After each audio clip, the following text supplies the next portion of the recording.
Next విజయవాడకి సంబంధించి చూస్తే వెనక్కి తగ్గేదే లేదు, మా డిమాండ్స్ నెరవేర్చే వరకు ఆందోళన కొనసాగిస్తామంటున్నారు జుడాలు. ఎస్, ఏపీలో జూనియర్ డాక్టర్స్ ఆందోళన మరింత ఉధృతం అవుతోంది. స్టైఫండ్ పెంచాలి అంటూ 12 రోజులుగా రోడ్డెక్కారు జూనియర్ డాక్టర్లు.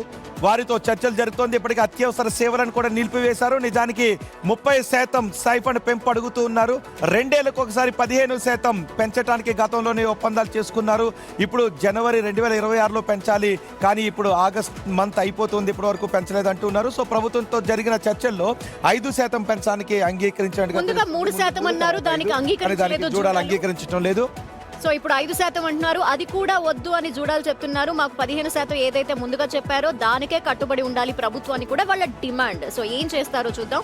నిన్న మంత్రితో జరిగిన చర్చలు విఫలమయ్యాయి. ప్రభుత్వం ఇస్తామంటున్న స్టైఫండ్ కు జూనియర్ డాక్టర్లు అంగీకరించడం లేదు. దీంతో ఆందోళన మరింత ఉధృతం చేస్తామంటున్నారు జూడాలు. స్టైఫండ్ పెంపై పట్టు వీడేది లేదని చెప్తున్నారు.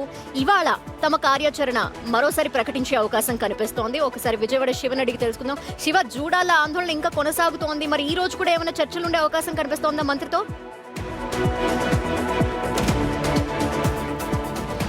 ఈ రోజు మధ్యాహ్నం 3 గంటలకు జూనియర్ డాక్టర్లు తమ కార్యాచరణ ప్రకటించబోతున్నారు. ఫేజ్ 3 కార్యాచరణ ఈ రోజు మధ్యాహ్నం 3 గంటలకు ప్రకటిస్తారు. అయితే స్టైఫండ్ విషయంలో ప్రభుత్వం ఏమాత్రం కూడా వెనక్కి తగ్గట్లేదు. అలాగే జూనియర్ డాక్టర్లు కూడా అదే పట్టును కొనసాగిస్తున్నారు. అయితే ప్రభుత్వం మాత్రం నిన్న మంత్రి సత్యకుమార్తో జరిగిన చర్చల సారాంశానికి సంబంధించి 5% ప్రస్తుతం ఇస్తాం, ఇక ప్రతి సంవత్సరం 3% చొప్పున పెంచుకునే విధంగా వెసులుబాటు కల్పించాలి.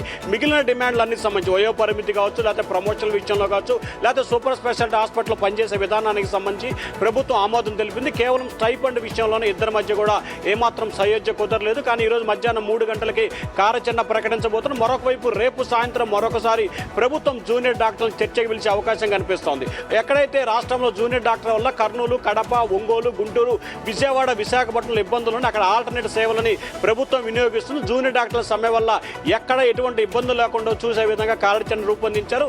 ఇప్పటికే డాక్టర్లకు సంబంధించి, ప్రభుత్వ వైద్యులకు సంబంధించి ఎమర్జెన్సీ సేవలు కొనసాగిస్తూ అలాగే ఎవరికి సెలవు లేకుండా చేయాలని చెప్పి ప్రభుత్వం ఆదేశించింది. కాబట్టి రాష్ట్రంలో జూనియర్ డాక్టర్లు మా ఆందోళన మరింత తీవ్రతరం చేస్తామని అంటున్నారు. ఇప్పటికే ఎమర్జెన్సీ సేవలు నిలిపివేశారు అంటే మరింత తీవ్రతరం అంటే ఇక్కడ ప్రభుత్వం కూడా రాష్ట్రానికి సంబంధించిన ఆర్థిక పరిస్థితిని మీరు అర్థం చేసుకొని 5% స్టైఫండ్ పెంపుకి కట్టుబడి ఉండండి అని కూడా అడుగుతోంది, రిక్వెస్ట్ చేస్తున్నారు మంత్రి కూడా. మరి దీనిపై ఇక్కడ జూడాలు కూడా వెనక్కి తగ్గే ఛాన్సెస్ కనిపించట్లేదు. కాబట్టి నెక్స్ట్ ఏంటి వాళ్ళ ముందు? న్యాయం లేని చోట మౌనం లేదు, పోరాటం అని అంటూ ఉన్నారు వాళ్ళు.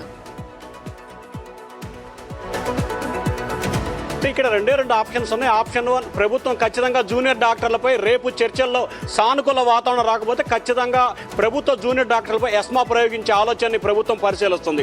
మరొక వైపు జూనియర్ డాక్టర్లు ప్రభుత్వం కనుక వెనక్కి రాకపోతే, తగ్గకపోతే ఎవరైతే ఎమర్జెన్సీ సేవలకు సంబంధించి వేరే డాక్టర్లు విధులు నిర్వహిస్తున్నారో వారిని కూడా అడ్డుకుంటాం, తమ న్యాయపరమైన సమస్యలు పరిష్కారం అయ్యే వరకు హాస్పిటల్లోనే బెటాయిస్తాం, 24 గంటల పాటు కంటిన్యూషన్గా దీక్ష చేస్తామని చెప్పి హెచ్చరికలు జారీ చేస్తా ఉన్నారు. అయితే వీరు పట్టుబడి ప్రభుత్వం కూడా పట్టుబడి, కానీ ప్రభుత్వం మాత్రం ఆర్థిక పరిస్థితిని దృష్టిలో పెట్టుకుని పూర్తి స్థాయిలో సానుకూలంగా స్పందించాలంటున్నారు. రోహిత్, మరి చూడాలి ఈ రోజు మధ్యాహ్నం ఎటువంటి కార్యాచరణ ప్రకటించబోతారో జూనియర్ డాక్టర్స్.